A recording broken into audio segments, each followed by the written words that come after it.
Mindful Chat sa 89.1 FM. Isang oras na kaalaman, kwentuhan at kasagutan tungkol sa kalusugang pangkaisipan. Kasama ang mga psychologists, guidance counselors, and mental health experts para sagutin ang iyong katanungan at maghatid ng kanilang kaalaman. Pag-uusapan natin ang mga seryosong bagay na minsan ay hindi nabibigyang pansin. May live tawagan. Kaya kung may tanong ka, ilahad mo na. Huwag palalampasin ang Mindful Chats. Every Monday, Wednesday, Friday, and Saturday, 8 to 9 p.m. Kasama si Doc Lalaine Alfanoso at Pam De Castro. Your mind, your strength. Mental health matters.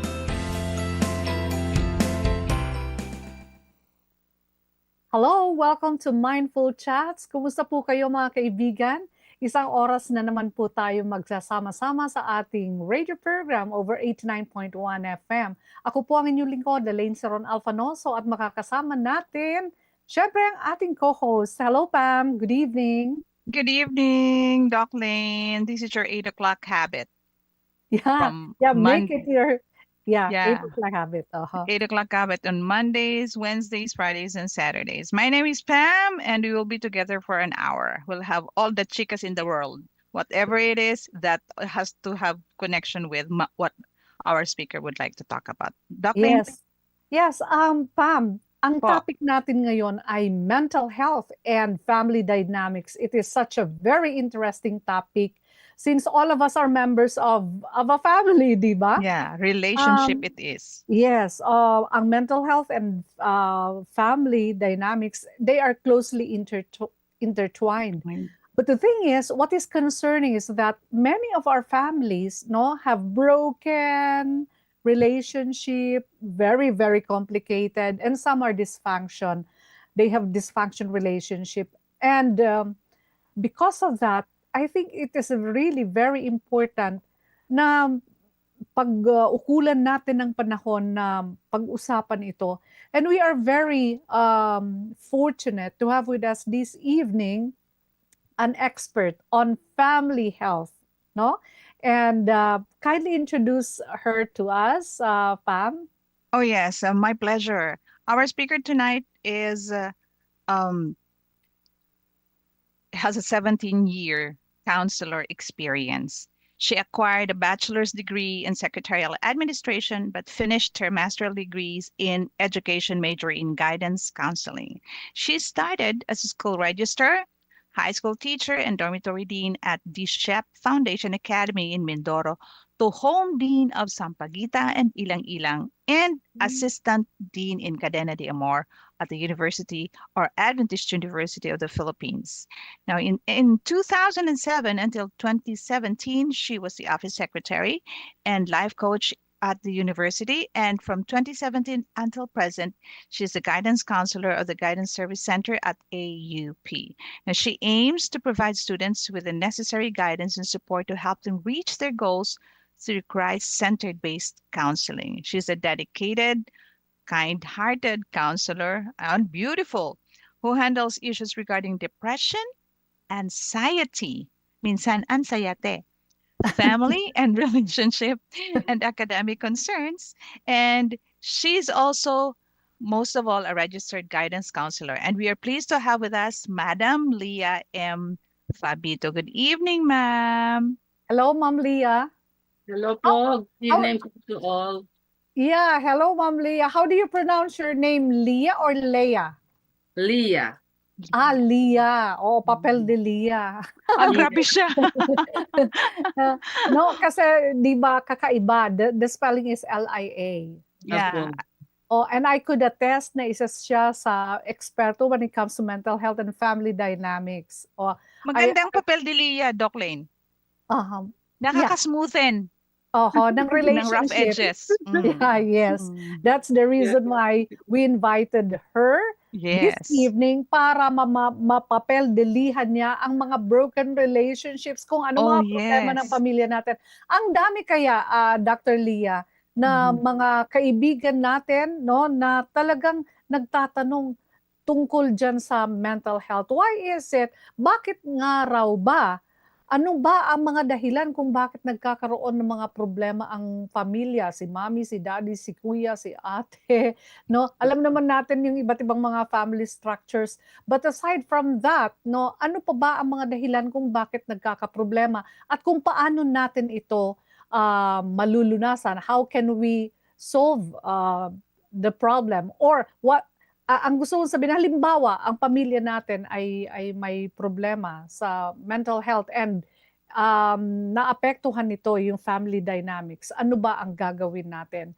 So, Ma'am Leah, you have 35 to 40 minutes na magbigay sa amin, i-explain sa amin, and then we will have some questions and answer. So we would like to invite our viewers and our listeners to kindly jot down. Isulat niyo po sa chat box, sa Facebook and sa YouTube. YouTube. And we have a number. Yes. Yeah, Pam, we have a please. number. 0918-9447-891. One more time. 0918-9447-891. And you're listening at AWR Manila 89.1. By the way, Doc Lane, before we go to Ma'am Leah, we will have to ask the guidance of our God to help us go through this. We would like to invite everyone to bow down their heads as we pray. Thank you, loving Father, for the privilege of studying once again how you would like relationships to be, how you have modeled it at the start of the creation, and you would like us to have a beautiful family so that when we go to the place where you would like us to have through eternity, we will have a better relationship with you. We ask all this, and may your Holy Spirit be with us and take good care of Ma'am Leah as she discusses everything that you would want us to learn about. In Christ's name we pray. Amen. Ma'am Leah, your So time. magandang gabi po sa inyong lahat. Alam ko po na ang bawat isa or most of us are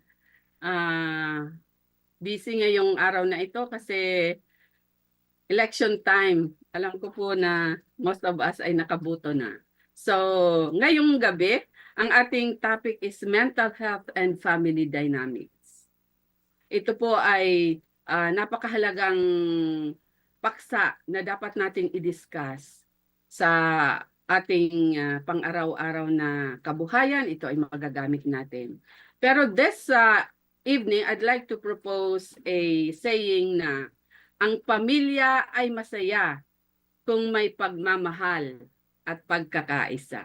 Yan po yung ating saying sa gabing ito. So ano po ang mental health? O sa Tagalog, kalusugang pangkaisipan. Ito ay tumutukoy sa kabuuang kalagayan ng ating pag-iisip, damdamin at pag-uugali. Kabilang din dito kung paano tayo mag-isip, makaramdam at makitungo sa iba at humarap sa mga stress na nararanasan natin sa ating pang-araw-araw na pamumuhay. Pero bakit mahalaga ang mental health? Dahil ito ay nakakaapekto sa ating mga desisyon, sa relasyon at paraan ng pamumuhay. Kapag malusog ang isipan ng isang tao, mas madali tayong humarap sa mga hamon ng buhay, makitungo sa mga tao at maging productive sa ating mga ginagawa. At tulad din ng ating physical health, ang mental health ay dapat nating alagaan at bigyan ng pansin. So ano naman ang family dynamics? Ang family dynamics ay tumutukoy sa mga patterns ng pakikisalamuha, ugnayan, gampanin, at communication na nagaganap sa loob ng isang unit ng pamilya. Kabilang dito kung papaano makitungo ang mga miyembro ng pamilya sa bawat isa, kung paano sila gumaganap bilang isang grupo, at kung paano naaapektuhan ang asal ng bawat isa or yung system in the family. May mga research po na nagsasabi about family dynamics of the Filipino that is connected with mental health. Ang una po dito ay pwede po ba ako mag-share ng aking PowerPoint? Yes po. Please go Okay, ahead. sige. Sorry. Yan. So may mga research po na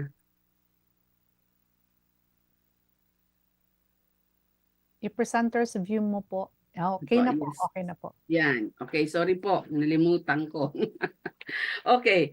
According to research, merong connection ang family dynamics sa mental health ng bawat Pilipino. Unang-una, ang malapit na ugnayan ng pamilya or familism.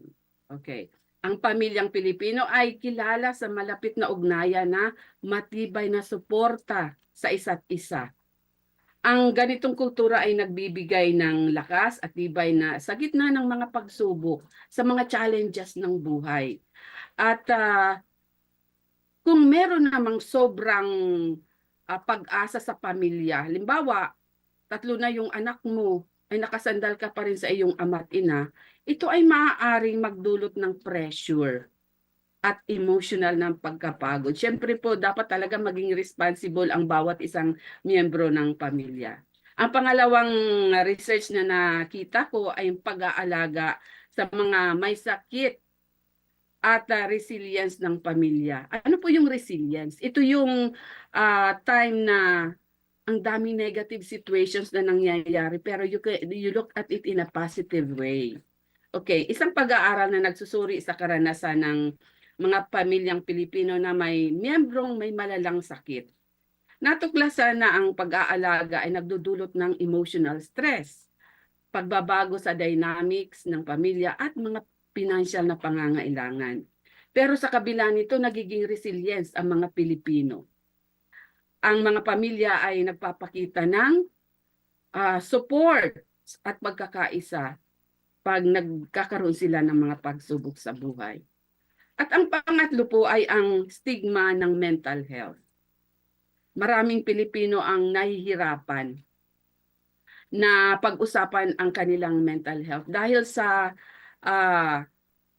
feeling nila, napapahiya sila o parang mahina kapag meron kang mental health issue. At sa ganitong pananaw ay nagiging hadlang sa paghanap ng professional na tulong. Minsan po ayaw nilang pumunta sa mga therapist kasi nakikita nila or nafe-feel nila na mahina ang isang tao kapag nag-consult sila sa mga professionals. Okay. Dahil dito, gusto kong i-discuss ang mga responsibilities ng bawat miyembro ng isang pamilya. Meron pa ako ditong 6 na mga responsibilities na kailangan nating i-discuss. Okay, unang-una, ang pagpapakita ng respeto at pakikipag-ugnayan. Showing respect and interaction. Okay, pag nakikipag-usap po tayo, dapat ito ay maayos. Hindi lang po ang mga anak, kundi ganoon din po ang ating mga magulang. Okay? Makikinig tayo sa payo ng iba kasi baka yung ibang idea ng ibang tao ay makakuha tayo o makapulot tayo ng mas maganda pang idea kung paano natin palalaguin ang magandang relasyon sa loob ng pamilya. Iwasan ang pagsuway, paninigaw o pagmumura. Tingnan po natin ang ating mga sarili kung nandun tayo sa ganung kalalagayan. Ano kaya ang itsura ng bahay natin? Puro chaos, puro pagmumura at paninigaw. Ang hirap pong mamuhay sa ganung environment. At ang pangatlo ay pagiging responsable. Gampanan ang mga gawain at tungkulin sa pamilya. Okay, ano po ang tungkulin ng isang ama? Usually, dito pag Pilipino tayo, ang mga ama ang nagpo-provide ng financial support sa pamilya. Pero marami pa po yan, parang main lang yun, responsibility niya. Ang nanay naman ay emotional support. Kaya tayong mga nanay ay magkaroon tayo ng emotional strength. Dapat matatag ang ating mga emotions kasi yung ating mga anak doon kumukuha ng strength sa nanay. Pero syempre po, sa kabubuan ay kailangan natin yun na magkaroon tayo ng emotional strength. At ang pangatlo ang ipagpapakita ng pagmamahal at malasakit. Okay, magpakita ng kabutihan at malasakit sa bawat miyembro ng pamilya. Kumustahin sila kapag dumadating sila sa mga mahirap na dagok ng buhay at maging bukas ang pakikiramay at pagtulong. Sabi nga po, ang damdamin ng kalingkingan ay sakit ng buong katawan. Tama ba yung sabi ko? Ang sakit ng Tama po. kalingkingan ay damdamin ng buong katawan, o whatever is the ano. Kaya yun talaga, kailangan talaga natin yun na magtulungan, malasakitan sa isa't isa. At ang pang-apat na responsibility is pagpapalaganap ng positibong pananaw or positive outlook in life. Iwasan natin yung mga negative na mga pag-uugali gaya ng pagrereklamo, paninira, at pagiging tamad.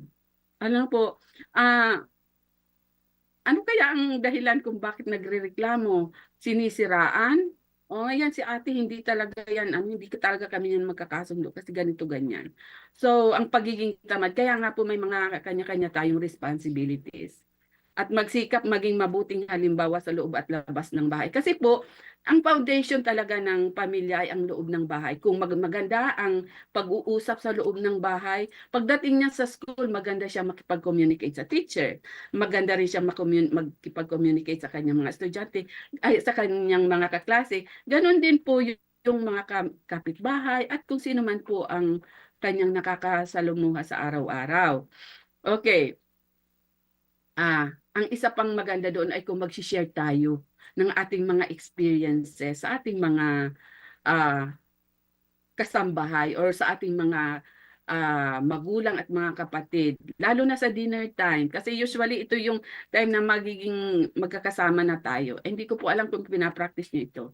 Na mag-share kayo ng magagandang experiences nyo in a day. Huwag naman po yung yung mga pangit kasi nasa dinner time kayo. So, share your beautiful experiences during the day. Okay, ang panglima, ang pagiging bukas na communication. Open communication. Okay? Huwag kimkimin ang problema ng mga anak na hindi nila kayang i-share sa kanilang mga magulang. Mahirap pong manghula, mga magulang, di ba? So, mga anak, can you please have an open communication with your parents? Ganon din sa mga magulang, lalo na kung may mga nakikita ang mga magulang na hindi magandang pag-ugali ng kanilang mga anak. Maging tapat sa saloobin upang maiwas ang hindi pagkakaintindihan. At makilahok sa usapang pangpamilya.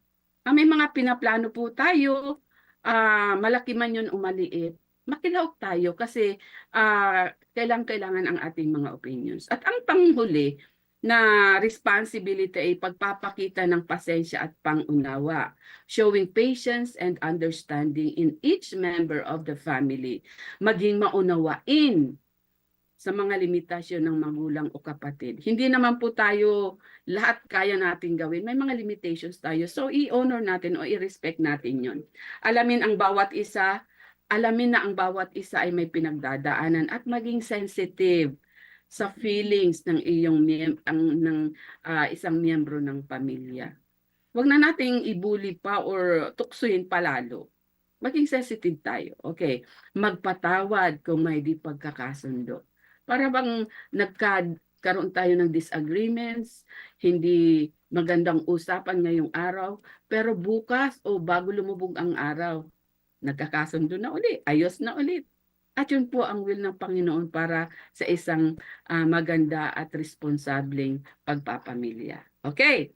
Ngayon po, naka-identify ako. I identified pressures nararanasan ng ating mga kabataan. Una, sa eskwela, sa social media, at sa pamilya. Okay. Sa ngayon po ay i-discuss natin ito. Ang pressure from school. Okay. Ano po ba yung mga expectations na nararanasan ng ating mga kabataan sa ngayon? Mataas na expectations sa mga guro o ng mga guro, mahigpit na deadline sa academics, mga academic requirements, academic competition. Ito po ay mga stressor ng ating mga anak sa paaralan. At minsan napipilitan silang magsakripisyo ng kanilang pahinga o social life para lang makakuha ng mataas na antas ng grado. At kapag hindi po nila ito naabot ay nakakaranas ang ating mga kabataan ng self-doubt, anxiety, and depression. Kasi dito po sa stage na to, ito talaga yung kanilang pinaka-focus, makapag-aral at makapagtapos.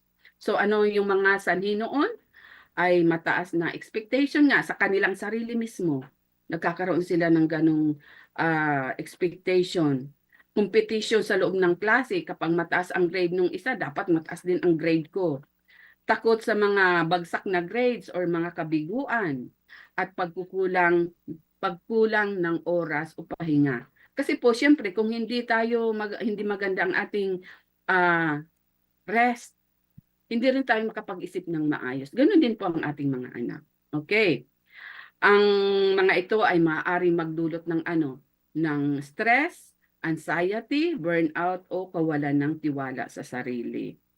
At sa pangmatagalang panahon, ito ay nakakaapekto hindi lamang sa pag-aaral, kundi sa mental health at relasyon ng isang tao sa kabuuan, sa kanyang paligid. Hindi lang sa kanyang sarili, kundi sa outside world. Kaya po napaka-importante na makita natin kung ano ba talaga ang mga problem na kinakaharap ng ating mga anak sa mga academics. Okay, paano makakatulong ang mga magulang naman ngayon kung ganun ang nararanasan ng ating mga anak? Unang-una, makinig at huwag manghusga. Alam niyo po minsan tayong mga nanay ay hindi pa man lang nagsasabi ang anak, alam na natin sa kanyang facial expression na may problema. Ay naku, nangangaral na agad. Maraming mga questions. Pero ang pwede po natin gawin ay iparamdam na ligtas siya na magsabi ng totoo. Mama, kasi hindi ako nakapasa sa exam. Yan. So ano ang magiging reaction mo sa parent? Napakahalaga po na maintindihan natin yung ganong pakiramdam ng ating mga anak. Pangalawa, magbigay ng emotional support. Sabi ko nga po kanina, ang mga nanay, usually, sila yung emotional strength ng ating mga anak. Yung simpleng kaya mo yan or thumbs up lang. Nandito kami para sumuporta sa iyo. Ay napakahalagang napakahalagang aspeto sa ating mga anak. At ganun din, tulungan natin sila sa time management. Okay? At bibigyan natin ng mga suggestion kung paano nila ma-divide ang kanilang time sa kanilang social life, sa academics. Hindi rin po kasi lagi puro pag-aaral. Mahalaga rin na meron silang maayos na tulog, maayos na pagkain at libangan. Okay, pang-apat na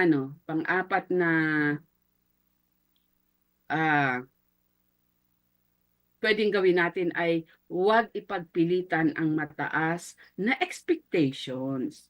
Mahalaga ang pagtutulungan ng mga anak at magulang sa pagbuo ng realistic goals. Baka naman masyadong mataas ang expectation mo ay hindi naman pala kaya ng inyong anak. Like for example, alamin mo ang mental ability ng inyong anak. Baka nag-expect ka ng 95 and above na grade, ay medyo nahihirapan siya sa mga major subject like chemistry, discrete mathematics, calculus, ay napakahirap po nun. Pero ikaw naman, nag-expect ka ng napakataas na grades, di ba? Mahirap din po yun sa mga bata. At ang panglima ay ipakita ang pagmamahal kahit anuman ang maging resulta ng kanyang mga grades or ng kanyang academic performance. Basta ginawa nila yung best, okay tayo dun. Huwag tayong masyadong mag-expect ng too much sa kanila. At kung may pressure po sa eskwela ay magkakaroon ng problema sa kanyang sarili ang bata. Pero kung nararamdaman niya na sa loob ng pamilya ay may pagmamahal, may nakikinig at sumusuporta, ito ay nagkakaroon ng inspirasyon. Ito ay nagiging inspirasyon sa bata para mag-strive pa siya ng mas lalo pang magandang grades. Kaya po, malaki ang role ng family sa academic performance ng isang anak. Ngayon, ang pangalawa pong pressure na nakikita ko dito sa ating mga anak ay ang social media. Okay, hindi na po tayo makakaligtas dito kasi nandito na tayo sa ganitong era. Ang social media ay palaging nagpapakita na sa mga kabataan na ng perpektong buhay o perfect life ng iba. Magandang katawan, ano pa, marangyang pamumuhay, matagumpay na business or career, at dahil dito madaling nahulog sa pagkukumpara ng kanilang sarili at nagiging sanhi ito ng mahabang o mababang self-esteem. Nagkakaroon din ng insecurity at minsan kapag hindi nila yun nakuha or nakita sa kanilang sarili, nagkakaroon ng social withdrawal. At mahirap po yun. Usually yung mga likes and followers sa social media, yun yung kanilang batayan para ma-feel nila na I belong. Kumbaga, na-recognize nila ako. So, ano po natin sila? Magkaroon po tayo ng caution sa mga ganong expectations. Okay, ano yung mga pressure sa social media? Pagkukumpara sa sarili sa iba. Okay, kailangan laging perfect ang image. Alam po natin ngayon na ang social media ay marami nang nagagawa. Kahit ang pangit-pangit ng isang bagay o ng mukha mo ay pagagandahin niya ng social media. At marami na kasing filters. So, hindi laging tama yung naka-project sa social media. Okay, another one is fear of missing out or FOMO. Ito yung napakahirap po ngayon, yung pakiramdam nila na na lagi silang nahuhuli. Okay, another one is cyberbullying at mga negative comments. Ito yung mga nararanasan ng ating mga kabataan. Ano ngayon ang role ng isang magulang? Unang-una, buksan ang usapan. Buksan ang usapan tungkol sa social media. Kausapin natin ang ating mga anak. Pangalawa, ituro ang pagkakilala sa totoo at hindi totoo. Kasi tutulungan natin silang maunawaan hindi lahat ng nakikita sa social media ay totoo. Karamihan ay pinipila lamang yung magaganda. Yung mga highlight ng reels ng buhay. Okay. At sa mga magulang, gawin po natin na ang bahay ay siyang safe space para sa ating mga anak. Kapag may problema sa online, kailangan ng bata ng tahanan na hindi mapanisi. Instead, makikinig at sumusuporta sa kanyang sa kanyang pinagdadaanan. Okay, maging matibay, magbigay ng halimbawa na may mga tao po kasi na lahat na lang ng grades ng mga anak na i-post sa social media, yung mga pagkain, yung kanyang everyday life, parang wala ka nang tinago. Maging example po tayo mga kapatid. At mag-alok ng mga online activities gaya ng outing, gardening, o kaya naman ay walking para magkaroon tayo ng time out. Okay, now, paano naman po kung merong pressure sa pamilya? Paano tulungan ng isang miyembro ng pamilya ang mga bata na may pressure inside the family? Okay, unang-una, kailangan natin ng pangunawa at pagkilala sa nararamdaman ng isang kabataan. Ano ba ang nararamdaman niya? Ipakita sa mga anak na normal na malungkot at mapagod o magkaroon ng doubt sa sarili kasi hindi naman tayo perfect. Pangalawa, buksan ang komunikasyon or open communication. Mas kailangan ng mga kabataan na mayroong kausap. Kausap na wala silang pakiramdam na takot. Okay? Open communication. Pangatlo, pagtanggap at pagpalakas ng loob. Kailangan nating iparamdam sa ating mga anak na mahal natin sila. Kahit ano man ang kanilang kalalagayan. Kahit na hindi sila honor student, ay nandun pa rin yung pagmamahal. Okay, maging gabay or be the guide to our children. yung suporta na hindi parang laging pautos ba ang style. Hayaan na ang kabataan matutong magdesisyon para sa kanyang sarili. Sa kanyang pagbili ng mga damit, mga simpleng bagay na ganoon, kung ano man ang gagawin niya, kung hindi siya masyado siyang nagtutok sa kanyang social media at hindi niya nagawa ang kanyang mga academics. So there will always be consequences. So turuan po natin sila sa mga ganong bagay. At emotional strength. Turuan natin silang humarap sa problema. Hindi ito maiiwasan lalo na sa mga sa mga kabataan ngayon. Yung paghandle ng mga family and academics and personal problems.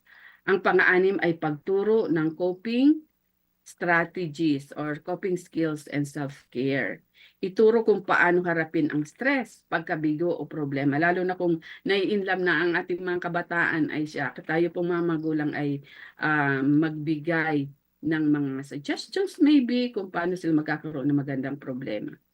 Okay. At suportahan natin ang mga hobbies and interest ng ating mga anak.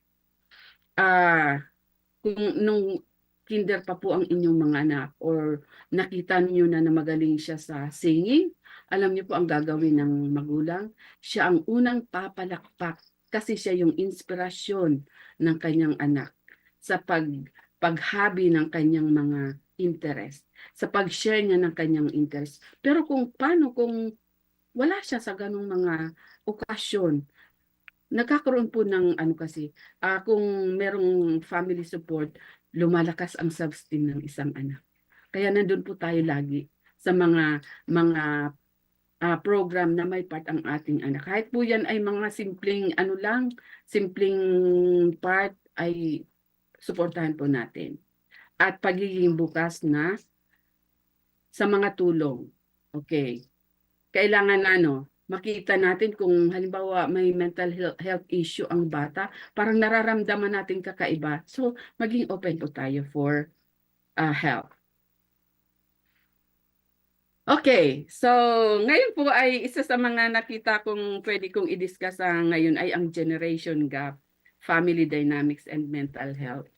Ano po ba ang generation gap or agwat ng henerasyon? Kasi po sasabihin ng mga magulang, ay nako anak, papunta ka pa lang, ako'y pabalik na. Yan. Ito ay mga pag-uugali na tumutukoy sa sa mga pananaw, sa kaugalian ng mga tatanda at kabataan sa loob ng pamilya. Madalas itong nagiging sanhi ng hindi pagkakaunawaan. Okay, lalo na kung hindi bukas ang komunikasyon. Halimbawa, maaaring maintindihan ng mga magulang, hindi maintindihan ng mga magulang ang mga modern idea gaya ng pananamit, pananalita o paniniwala ng kanilang mga anak. Habang ang mga anak naman sabi nila, ay naku, hindi nyo talaga ako maiintindihan. Ganon ang so nagkakaroon ng generation gap. Dahil dito, napakahalaga na mentally healthy ang bawat miyembro ng pamilya. At maayos na samahan at panunawa sa bawat isa. Lalo na sa kabila ng agwat ng henerasyon, ng generation gap, ito ay makatutulong upang mabawasan ang stress, galit at di pagkakasundo. Kailangan din po ng respeto at pagmamahalan. Okay?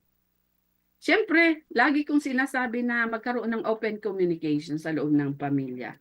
Kasi ito ay napaka-importante. Okay, so paano nakakaapekto ang family dynamics sa mental health ng isang pamilya? Okay, kung merong positive dynamics sa loob ng pamilya, ay merong supportive and understanding family. Ano po ang nangyayari? Nagpapalakas ito ng loob at nagbibigay ng emotional stability. Okay, another one. Kung merong open communication and respect, ito po ay nakakabuo ng tiwala at positive self-esteem. Kung merong health boundaries na nag-i-exist sa loob ng pamilya, ito ay tumutulong sa pag-develop ng identity at self-worth. So, lagi po nating tandaan, kahit tayo ay kahit meron tayo, isang pamilya tayo, may mga boundaries pa rin tayo na, may mga limitations pa rin tayong gagampanan. How about kung negative dynamics naman ang nag-e-exist sa loob ng pamilya? Merong pag-aaway, merong abuse o kapabayaan. Ano po ang nagiging resulta nito? Nagiging sanhi ng depression, anxiety, and trauma. So ayaw po natin ito mangyari. Kaya iwasan po natin ang ating mga negative attitudes towards our family members. Favoritism. Hindi po talaga ito maganda sa loob ng pamilya kasi ito ay nakakababa ng tiwala sa sarili at nagdudulot ng emotional wounds. Huwag nating i-compare yung ating anak doon sa kapitbahay kasi yung kapitbahay laging mataas ang grades, laging nasa top 1. Huwag po natin kasi we need to treat our children individually. Kailangan makita natin yung anuman ang strength na meron siya. At wag nating i-compare siya. Wag nating sabihin na mas magaling siya, mas magaling si ganito. Okay? Kakulangan ng suporta. Kung kulang ang suporta sa pamilya, ito ay nagpapalala ng mental health issue. At kapag may ganun po ay anong nangyayari? Merong isolation or guilt. Kaya po, namamasdan natin, bakit yung anak ko lagi na lang nasa loob ng kwarto? Na pag lumabas, naka-jacket, tapos naka-hood pa, naka-ganon, naka-mask. Ang nakalabas nila ang ay mata. Baka po na nakakaranas at hindi nakakaramdam ng support, emotional support yung ating mga anak.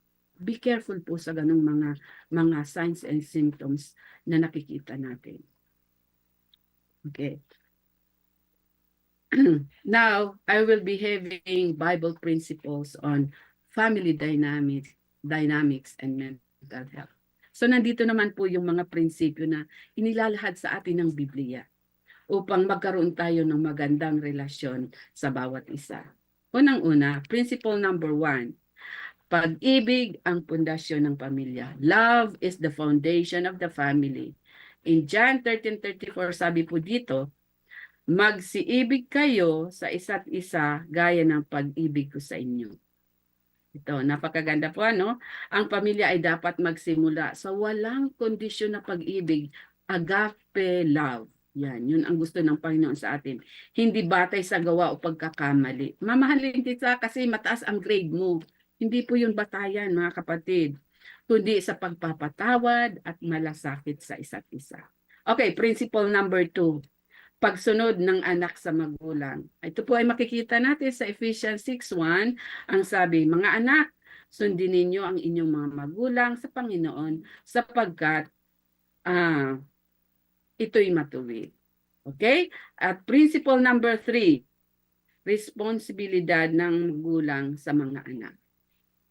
Ephesians 6:4, ang sabi po dito, at kayong mga ama, huwag ninyong ibunsod sa galit ang inyong mga anak, kundi palakihin nyo sila sa disiplina at aral ng Panginoon.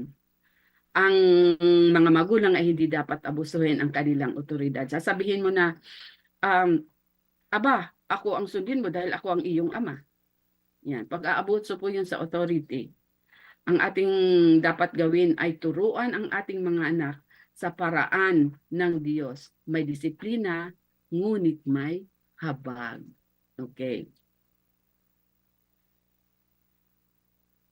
Now, principle number 5. Principle number 2 pa pala tayo. Number 4, sorry. Okay, katapatan at pagkakaisa ng mag-asawa. Okay? Genesis 2:24, sabi po dito, kaya't iiwan ng lalaki ang kanyang ama at ina at makikipisan sa kanyang asawa. At sila'y magiging isang laman. Okay, magiging isang laman. Ang mag-asawa ay tinatawag na maging iisa sa katawan, espiritu at layunin. Nangangahulugan na may pagkakaisa katapatan, at bukas na komunikasyon. So talagang titingin tayo sa ating mga asawa lamang at palalagoy natin ang ating mga relasyon para makita yun ng ating mga anak. Okay, number 5, principle number 5, pagsamba sa Diyos bilang sentro ng pamilya. Sa Joshua 24:15, ang sabi dito, ngunit tungkol sa akin at sa aking sambayanan, kami ay maglilingkod sa Panginoon.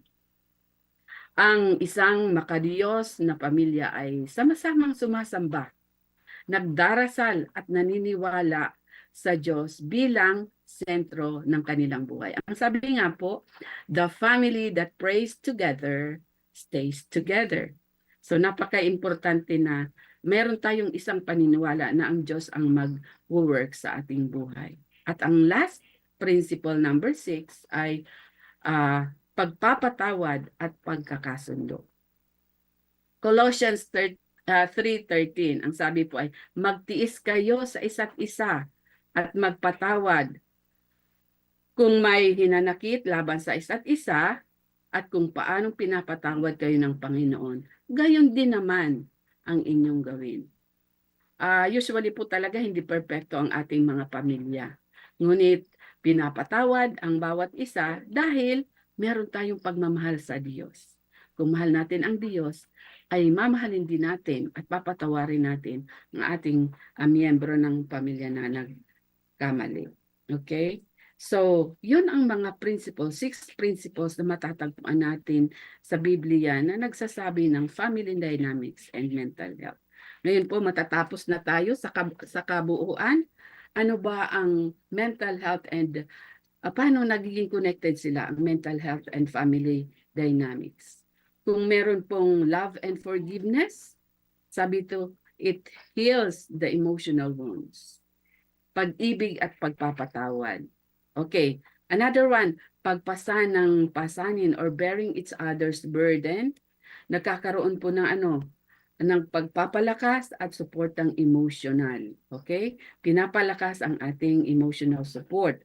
Okay, another one is mapag-arugang magulang. Kung mayroon tayong mga nurturing parents, ang sabi dito, ito ay bumubuo ng tiwala at emotional safety sa ating mga anak. At kung mayroong pagkakaisa sa isang pamilya, ito ay nagbibigay ng katatagan sa panahon ng krisis o sa mga challenging situations ng buhay. At kung may maayos na kaisipan, ito ay tumutulong sa pag-alis ng mga negative thought patterns. Yun po yung nangyayari kung ang mental health and family dynamics ay bibigyan natin ng pansin sa loob ng pamilya. At sabi ko nga po kanina, ang pamilya ay masaya kung may pagmamahal at may pagkakaisa. Magandang gabi po sa inyo at maraming salamat sa inyong pakikinig. Diyos mabalos. Wow, Diyos mabalos. Are you from Bicol, Ma'am Leah? Yes po. Ay, taga Bicol. Yes, Diyos mabalos po sa imo, sa Indogabos, sa imo, Ma'am Leah. Well, now, Pam, nakaka-relate ang karamihan sa mga listeners and viewers natin tungkol dito. Oy, wala pala akong eyeglass. I am intently listening talaga. And now I know, now I understand why there are so many family na talagang dysfunction kasi unang-una may comparison, no? Yung kino-compare si kuya kay ate, kay bunso, kaya pala nagkakaganon. Now, may mga question ba? Meron ditong may question. Gustong i-throw na question sa iyo, Ma'am Leah? Sige po. Okay, ang sabi po dito, ano po ba ang dapat gawin kung palaging may conflict ang mga miyembro ng pamilya? Conflict, so nagkakaroon ng hindi pagkakasundo sa Yes, opo. family. Siguro po, ang una-unang gagawin natin ay alamin natin kung ano ba talagang sanhi ng conflict. Like halimbawa, bakit sumisigaw siya? Baka naman po kasi hindi magkaintindihan, kaya siya sumisigaw, di ba? Alamin natin kung ano ang sanhi ng ganong conflict. Ang pangalawa naman, second is, pwede nating sabihin na itigil yung pagsisisi o yung sisihan. At instead na magkaroon ng sisihan ay makinig na may pag-uunawa. Okay. Mhm. Depende po kasi yan. Halimbawa, depende yan sa pag-deliver mo ng message. Like, halimbawa, ang gusto mong sasabihin, wala kang pakialam. Yan. Ang sakit nun sa Mhm. tenga. Pero sasabihin mo sa kanya, nasasaktan ako. Kasi hindi ka nakikinig. Di ba ano po ang pagkakaiba nun? Yung unang sinabi ko, hindi ka nakikinig, parang sinisisi mo siya. Pero pag Oo. sinabi ko sa'yo, alam mo, Dok, nasasaktan ako kasi hindi ka nakikinig. Di ba po iba yung dating There's a sa'yo? big difference. So how you I will. deliver the message can also give an impact to the listener. Oo. Okay. Oh, wow, I learned a lot na gagawin ko yan ngayon. Sasabihin ko, nasasaktan ako. Hindi, kasi tayo talaga, di ba, Pam?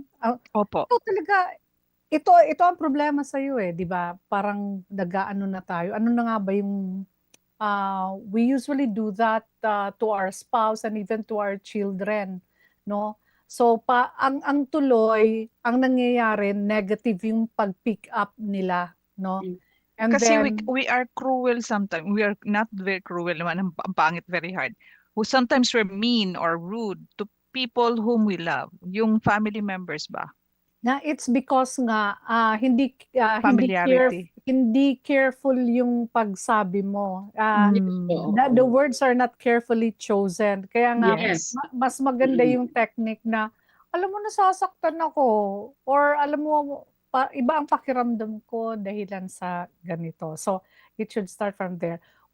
Magandang technique yan. Gagawin natin yan, Pam. Opo. Kasi sa Isa pa- communication din po, Doc. Ito Oo. din ang sa MASCOM tinuro yun na it's how you speak. Not Yes. actually it's not the words. It's how you say it. Yeah, That alam mo, would be that yes. would be very, very impacting to the person whom you're talking to. Yeah, I would agree with that. Kasi Mhm. ako, Bicolana, Irigenyo.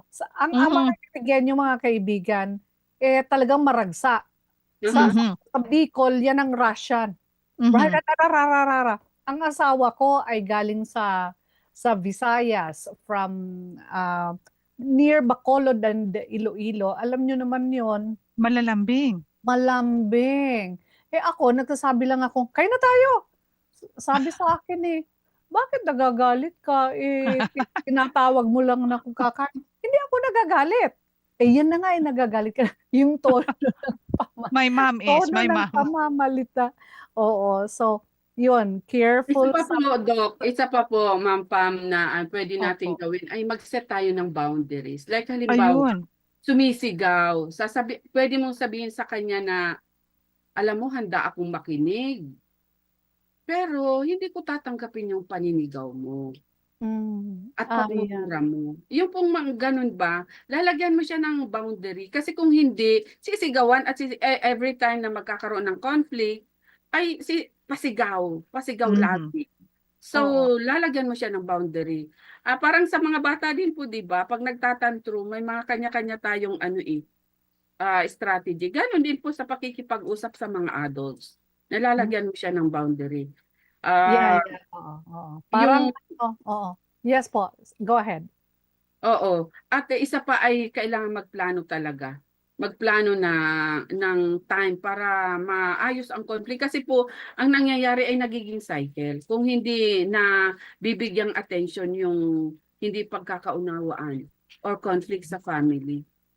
Kung gusto niyo talagang i-break yung cycle, ay kailangan pag-usapan ng mabuti. Ang goal nyo ay magkaunawaan. Maunawaan ang bawat isa. Yeah, Hindi yung kanya-kanyang direction kung saan niya gusto. Yeah. It is not just to break the cycle. It is not just to break the cycle, but you should understand each other. Okay, so Last question, paano po makakapag-heal ang isang taong lumaki sa emotionally distant na family? Yan ang napakagandang kasagutan, katanungan. Hindi po hindi po madali itong ganitong lalo na kung ikaw ay simula pong pagkabata ay nandoon ka na sa ganong kalalagayan. Hindi madaling gawin pero posible. Yan ang pinakamagandang balita po doon. Marami kang pagdadaanan. Subalit ang isa sa pinakamagandang recommendation ko dito ay yung self-awareness. Okay. Aminin mo sa sarili mo na na may kulang sa emotions, sa connections mo sa inyong pamilya. At kung nare-recognize mo 'yon, iwasan mong mag-guilty sa sarili mo na wala kang ganun. Maging honest ka na dumadaan ka sa ganung mga sa mga ganung situation. And then after that, titingnan mo kung ano ba talaga yung effect sa iyo nung ganung kalagayan. Yung emotionally distant sa family, mahirap yun. Pero ano ang effect sa iyo? Minsan po kasi ang effect nito, minsan ay ang laki ng guard mo sa iyong sarili na hindi ka maapektuhan. O minsan naman ay napaka-clingy mo. Yan. Kaya nga po, you need to be aware of yourself. Yan po ang pinakaunang pinaka-recommendation ko. At watch out for those negative effects. Baka po too much yung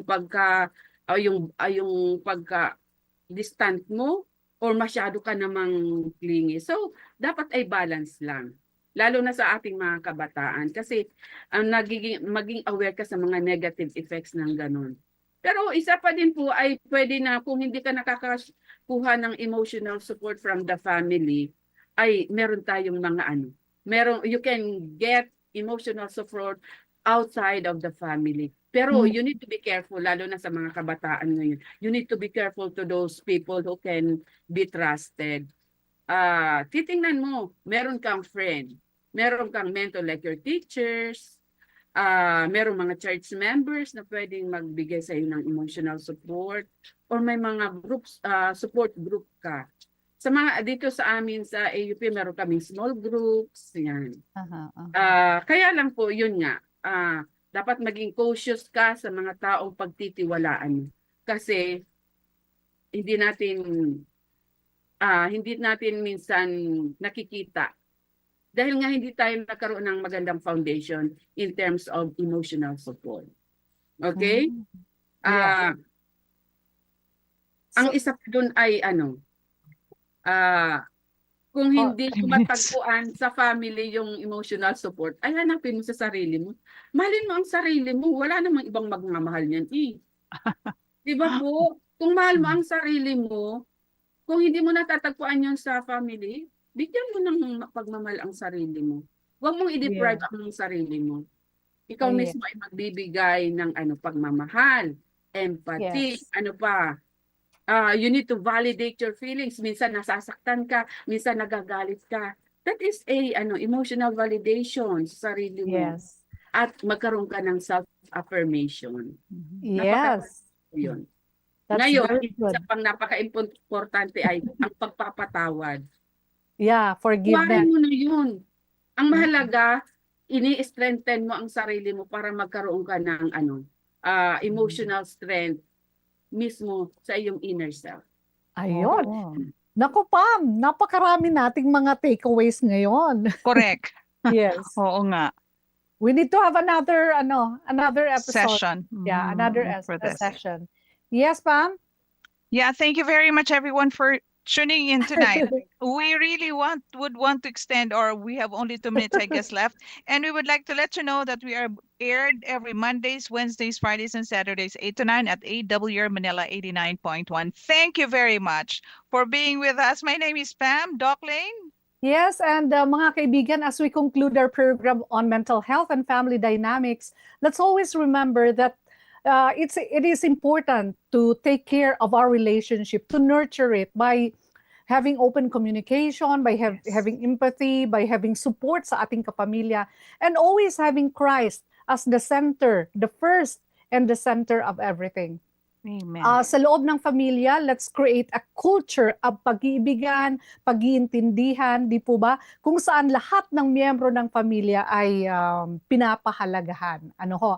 Thank you so much for joining us. Sa susunod po, makakasama natin si Dr. Shian Castillo at napaka-importante at napaka-interesante na topic, romantic relationship. Oh.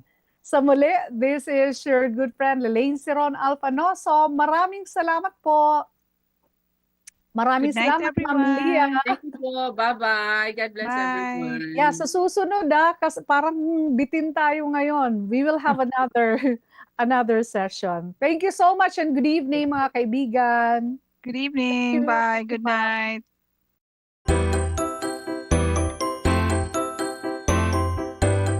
Mindful Chat sa 89.1 FM. Isang oras na kaalaman, kwentuhan at kasagutan tungkol sa kalusugang pangkaisipan. Kasama ang mga psychologists, guidance counselors, and mental health experts para sagutin ang iyong katanungan at maghatid ng kanilang kaalaman. Pag-uusapan natin ang mga seryosong bagay na minsan ay hindi nabibigyang pansin. May live tawagan. Kaya kung may tanong ka, ilahad mo na. Huwag palalampasin ang Mindful Chats. Every Monday, Wednesday, Friday, and Saturday, 8 to 9 p.m. Kasama si Dr. Lelaine Alfanoso at Pam De Castro. Your mind, your strength. Mental health matters.